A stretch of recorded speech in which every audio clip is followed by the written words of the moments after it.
আর এই নরকের কীটকে আপনি কেন মারছেন রানীমা? একে আপনি ক্ষমা করে দিন। ক্ষমাই হলো পরম ধর্ম রানীমা।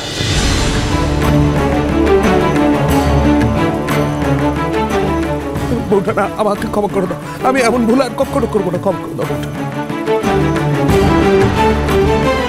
শুধুমাত্র ঠাকুরের কথাই তোমায় প্রাণ ভিক্ষা দিলাম দেবী প্রসাদ, কিন্তু একটা কথা মনে রেখো, এরপরে আর কোনোদিনও যদি এই রাজ্যের ত্রিসীমানায় তোমায় দেখতে পাই, সেদিন কিন্তু তোমায় কেউ বাঁচাতে পারবে না।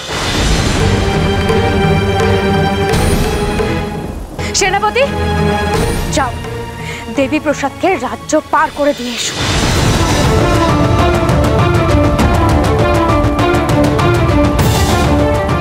খুলে দাও ওদের হাত। তোমাদেরকেও আমি ক্ষমা করে দিলাম। রামপ্রসাদ সোম থেকে রবি প্রতিদিন বিকেল 5:30টায় স্টার জলসায় ও ডিজনি প্লাস হটস্টারে।